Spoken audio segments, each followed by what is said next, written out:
ಉದಯಪುರದ ನೀವು must visit ಪ್ಲೇಸಲ್ಲಿ ಇಟ್ಕೊಳ್ಬಹುದಾದಂತಹ ಈ ಟೆಂಪಲ್ ಕರ್ನಿ ಮಾತಾ ಟೆಂಪಲ್.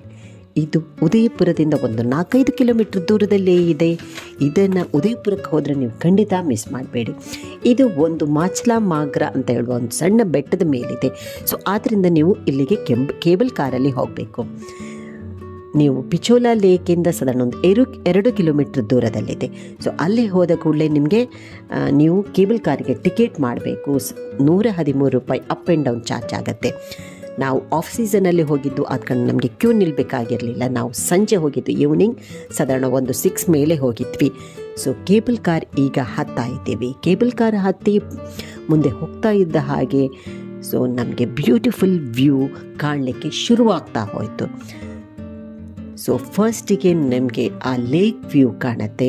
ಸೊ ಸುಂದರವಾಗಿದೆ ಅಲ್ವಾ ಲೇಕ್. ಸೊ ದೂರದಿಂದ ಕಾಣುತ್ತೆ. ಸೊ ನಾವು ಮೇಲೆ ಹೋದಾಗ ಲೇಕ್ ವ್ಯೂ ಇನ್ನೂ ಕ್ಲಿಯರ್ ಆಗುತ್ತಾ ಹೋಗುತ್ತೆ.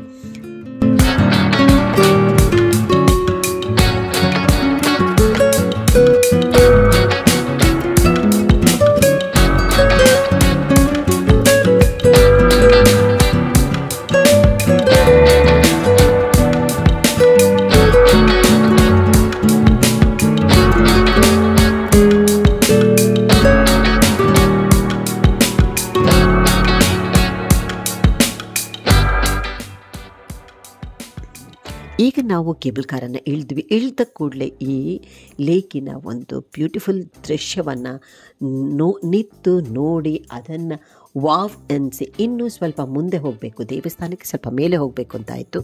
ಸೊ ನಾವು ಸ್ಟೆಪ್ಸ್ ಹಾಕಿ ಹತ್ತುತ್ತಾ ಮೇಲೆ ಹೋದ ಹಾಗೆಯೇ ಆ ವ್ಯೂ ಇನ್ನೂ ಸುಂದರವಾಗ್ತಾ ಹೋಯಿತು. ಸೊ ನಾವು ಈವ್ನಿಂಗ್ ರೀಚ್ ಆಗಿದ್ದು, ಸೊ ಸನ್ಸೆಟ್ ಆಗಿತ್ತು. ಸೊ ನಾವು ಹೋಗಿ ಒಂದು ಸ್ವಲ್ಪ ಹೊತ್ತಾದ ಕೂಡಲೇ ಸ್ವಲ್ಪವೇ ಒಂದೊಂದೇ ಲೈಟ್ಗಳು ಕೂಡ ಉರಿಲಿಕ್ಕೆ ಶುರುವಾಯಿತು. ಹೀಗೆ ಮೇಲೆ ಹೋದ ಕೂಡಲೇ ನಿಮಗೆ ಒಂದು ಸೈಡ್ ವ್ಯೂ ಫುಲ್ ಉದಯಪುರದ ಒಂದು ಫ್ಯಾಂಟಾಸ್ಟಿಕ್ ವ್ಯೂ ಕಾಣುತ್ತೆ. ಉದಯಪುರದ ಒಂದು ಎಷ್ಟು ದೊಡ್ಡ ಇದೆ ಅಂತ ಹೇಳುವ ಒಂದು ನಮಗೆ ಕಲ್ಪನೆ ಕೂಡ ಬರುತ್ತೆ. ಹಾಗೆ ಇನ್ನೊಂದು ಸೈಡಿಗೆ ಬಂದರೆ ಈ ಲೇಕ್ ವ್ಯೂ ಅಂತೂ ಇನ್ನಷ್ಟು ಬ್ಯೂಟಿಫುಲ್ ಆಗಿದೆ.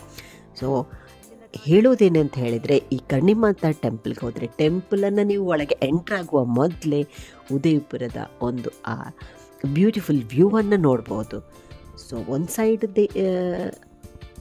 ಸಿಟಿ ಆದರೆ ಒಂದು ಸೈಡ್ ಸರೋವರ. ಸೊ ಒಂದೊಂದೇ ಲೈಟ್ ಉರಿಯಿತು, ಕತ್ತಲೆ ಆಯಿತು. ಸೊ ಆ ವ್ಯೂವನ್ನು, ಸಿಟಿ ವ್ಯೂವನ್ನು ನೋಡ್ತಾ ಇನ್ನು ಟೆಂಪಲ್ ಒಳಗೆ ಹೋಗುವ ಅಂತ ಹೇಳಿ ಟೆಂಪಲ್ಗೆ ಹೋದ್ವಿ. ಸೊ ಟೆಂಪಲ್ ಇದು ದುರ್ಗಾ ಮಾತಾ ಟೆಂಪಲ್. ಕರ್ನಿ ಮಾತಾ ಅಂತಂದರೆ ದುರ್ಗಾದೇವಿಯಗೆ ಡೆಡಿಕೇಟ್ ಆಗಿರುವಂತಹ ಟೆಂಪಲ್. ಈ ಟೆಂಪಲಲ್ಲಿ ಒಂದು ವಿಶೇಷವಾದ ಏನಂತ ಹೇಳಿದರೆ, ಇಲ್ಲಿ ರ್ಯಾಟ್ ಅಂದರೆ ಇಲಿಗಳನ್ನು ಪೂಜಿಸಲಾಗುತ್ತೆ. ಇಲ್ಲಿ ಬರುವ ಭಕ್ತಾದಿಗಳು ಅದಕ್ಕೆ ಫುಡ್ಡನ್ನು ಹಾಕ್ತಾರೆ. ನಾವು ಬಿಳಿ ಇಲಿಗಳನ್ನು ನೋಡಿದ್ವಿ, ಬಟ್ ಅದರ ವಿಡಿಯೋ ರೆಕಾರ್ಡಿಂಗ್ ಇಲ್ಲ. ಆದರೆ ಇಲ್ಲಿ ಇಲಿಗಳಿಗೆ ಬಹಳ ಪ್ರಾಶಸ್ತ್ಯ ಇದೆ ಅಂತ ಖಂಡಿತ ಗೊತ್ತಾಯಿತು. ಯಾಕಂದರೆ ಆ ಇಲಿಗಳನ್ನು ಇರುವಂತಹ ಒಂದು ಜಾಗವೇ ದೇವರ ಮೂರ್ತಿಯೊಟ್ಟಿಗೆ ಇಲಿಗಳು ಇತ್ತು. ಅಲ್ಲಿ ಅವರಿಗೆ ಫುಡ್ಡನ್ನು ಇಡ್ತಾಯಿದ್ರು. ಸೊ ದೇವಿಯನ್ನು ನೋಡಿದ್ವಿ, ಪ್ರಸಾದ ತಗೊಂಡ್ವಿ. ಅಲ್ಲಿ ಹೊರಗೆ ಬಂದು ವರಾಂಡದಾಗಿದೆ, ಒಂದು ಸ್ಪೇಷಿಯಸ್ ಜಾಗ ಇದೆ. ಅಲ್ಲಿಂದ ಪುನಃ ಆ ಲೇಕ್ ನೈಟ್ ವ್ಯೂ ಅಂತೂ ಅಲ್ಲಿ ಬಹಳ ಎಕ್ಸಲೆಂಟ್ ಆಗಿತ್ತು ಹೇಳ್ಬೋದು. ಜಗಮಹಲ್ ಕಾಣುತ್ತೆ ಅಲ್ಲಿಂದ.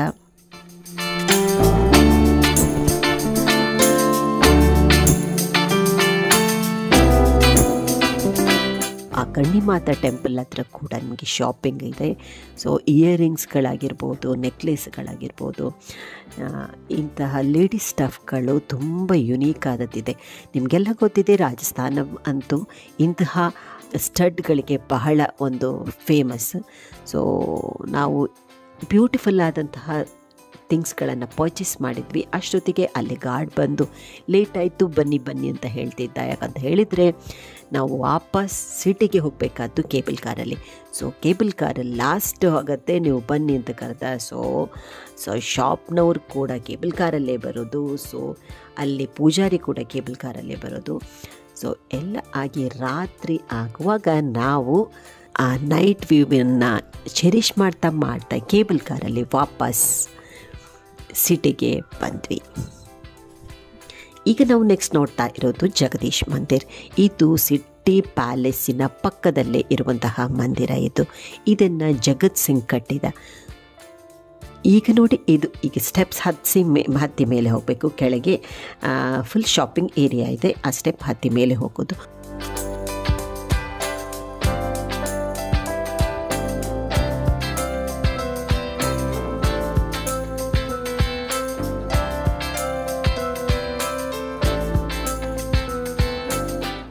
ಹೋದ ಕೂಡಲೇ ಒಂದು ಬ್ಯೂಟಿಫುಲ್ ಆದಂಥ ಆರ್ಕಿಟೆಕ್ಚರನ್ನು ನಾವು ಕಾಣ್ಬೋದು. ಕಲ್ಲಿನ ಕೆತ್ತನೆಗಳು ಬಹಳಷ್ಟಿದೆ. ನಮಗೆ ನಮ್ಮ ಬೇಲೂರು ಹಳೆಬೀಡನ್ನು ಖಂಡಿತ ನೆನಪು ಮಾಡಿಸಿದೆ ಈ ಕಲ್ಲಿನ ಕೆತ್ತನೆಗಳು.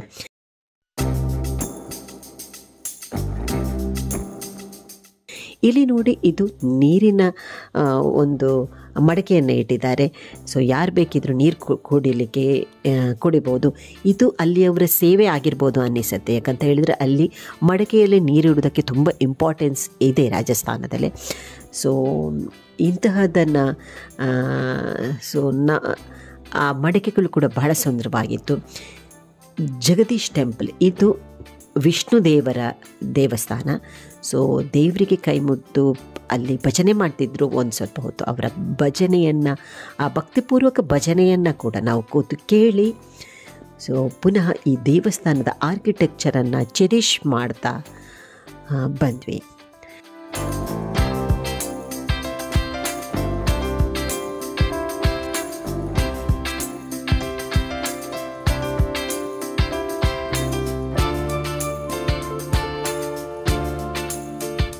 ಹೊರಗೆ ಬಂದ ಕೂಡಲೇ ನಿಮಗೆ ಶಾಪಿಂಗ್ಗಳ ಏರಿಯಾ ತುಂಬ ಇದೆ.